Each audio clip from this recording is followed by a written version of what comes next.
we'll know a little bit more tomorrow, hopefully. And with respect to the October 15th incident that we've all reported about now or read about on AB, I guess I need to ask, when did you know and what did you know and when did you know about it? Were you aware of this before you signed him? It was just 2 weeks. Yeah, we were, like the statement said, we were totally aware. And he's been a model citizen. I think we're trying to beat a dead horse here now. So there's been enough statements about it. Thanks. All right, next we're going to go to Jenna Lane. Hey, Coach, along those same lines, you had told us that you felt that Antonio had matured.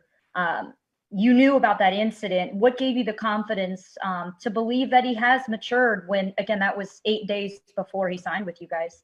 I think we've had enough conversations about that. Thank you. All right, next question will go to Greg Allman. Bruce, Tom Brady was talking on one of the podcasts and mentioned how much of a motivation he has in these next 6 games. For the guys in this locker room, there are a lot of them that have never played in a playoff game. Obviously, you've been to the playoffs as an assistant, as a head coach. How motivating do you see that as, is making sure that guys like Levante David and Mike Evans, who have played here in Tampa for 7, 8, 9 years, get a taste of that now? No, I think it's huge. It's really huge. And to have a couple guys, 3 or 4 guys that have been there and went to the Super Bowl, it's one thing to have players do it and coaches. It's just different, you know. And you can see the intensity in practice each week is picking up. And like I told them, we're in the playoffs now, so the intensity should pick up. So it's fantastic to have a leader that can do that with players. Bruce, as you, I don't know how much scoreboard watching you're doing, but I mean, there's one game separating the top seed in the NFC and the last team in the playoffs right now. I just want to ask you how much of an urgency that creates. You say this is a playoff game now, but literally the difference between having a bye and being on the road in the playoffs is one game for a lot of teams right now. Yeah, we started last week putting up the scenarios because I think you have to be aware of it. You don't hide from it. You kind of embrace it, know where you stand, what's ahead of you this week. Not looking forward other than past this week and where everybody stands in a lot of big games this week. Thanks, Bruce. Mm-hmm. Are we going to go to Joey Knight? After Joey, we'll have some Los Angeles media. Coach, the penalties have gone down significantly the last 5 or so games. Any explanation for that at all? Our penalties? Yes. From none to, I think we had 3 this week. So I wouldn't consider that a big jump. I mean, it's not like we've had a major jump back to where we were before. So I'm okay with that. You had a significant number the first 5 games, but the number of penalties has gone down significantly the last 5 games. Yeah, totally since the Chicago game. And I mean, there was a concerted effort by the players. They were tired of hearing me say it, but we've done a really good job of correcting it. All right, now we're going to go to Los Angeles media. We'll open with Kevin Modesti. Hi, Bruce. Kevin Modesti from the LA Daily News. The Rams have been pretty up and down the last 4 weeks. What have you seen from them? How do you get a line on kind of who they really are right now? Well, I don't see much down when I watch them. I see a lot of up. And, Jared's playing very, very well, protecting the football. They're running the ball well.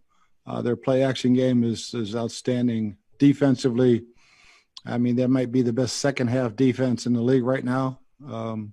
So kick game, Hecker's one of the best. So I don't see any weaknesses in their game. So, yeah, to me, it's all up. That was a big game for them last week. What does it say when a team does what the defense has been doing in the second half? Yeah, I mean, great adjustment, great coaching at halftime. Really making good adjustments. But the players have to make the adjustments. Coaches can say all they want, but the players make the adjustments, and they're doing a really fine job of that. Thank you. All right, next is going to be Gary Klein from the LA Times. Hey, Bruce. Just wanted to get your thoughts on Goff in terms of his development, since he's come into the league. You've kind of seen him all the way through. So just wanted to get your sense of what he's doing better now than he did when you first saw him and whatnot. Yeah, I think since he's been with Sean, he's just grown and grown. And it looks like they have great chemistry together as a coach, play caller. and a quarterback. And I just see continued growth, protecting the football, accuracy, on the move, down the field. I just see really steady growth and turning into a heck of a player. And the addition of Jalen Ramsey late last season, when you're game planning against a team with a corner like that, what kind of problems does he present for you? Well, if you're throwing it towards him, you better make sure you see what's going on, because he's a tremendously talented guy, and he can do some things for your defense that other people couldn't. We're very fortunate when I was in Arizona, I had Patrick Peterson, and here Carlton Davis. So I think he's at the top of the list right now of top corners in the league, and you have to be very, very alert of where he is, even when he's playing inside. All right, we're going to go over to Jordan Rodriguez. Hey, Bruce. Jordan Rodriguez with The Athletic, Los Angeles. How you doing today? Good.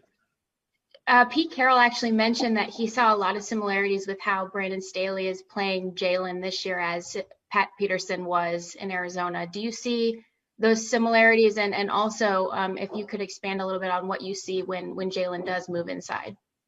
Yeah, I mean, he's normally following the number one guy, and if that guy's inside, he's inside. That's not always man-to-man, but when he's outside, even if it's a zone concept, he's pretty much playing man-to-man. And but when he's inside, there is some man, but more zones. But he's so talented, he can play either one, and does it very, very well. And then, if you don't mind, I've been asking defensive coaches this too, I've been asking opposing coaches this too.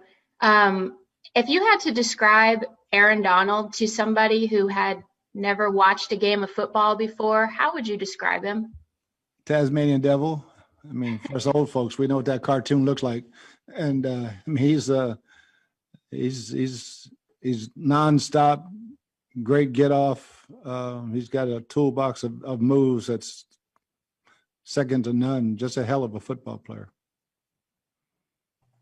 All right, we're going to go over to Sarah Walsh.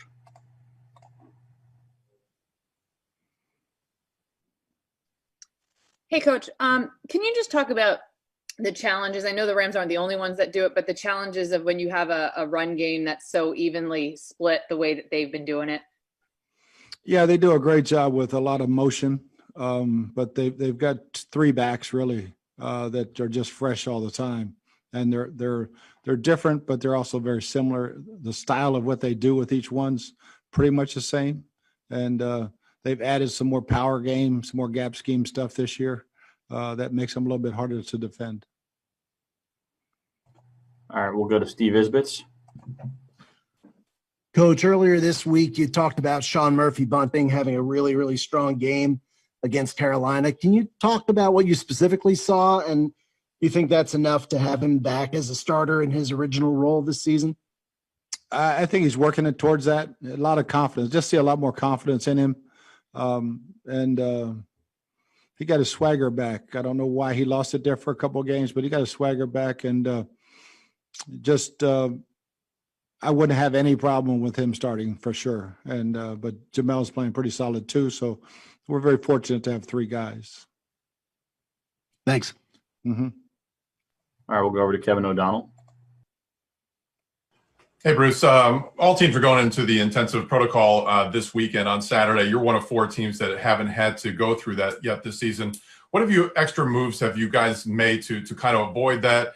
And how do you feel that these new rules are going to impact just your preparation for a game? We actually started today, and we're very, very fortunate to have the facility and the weather that we can meet outside.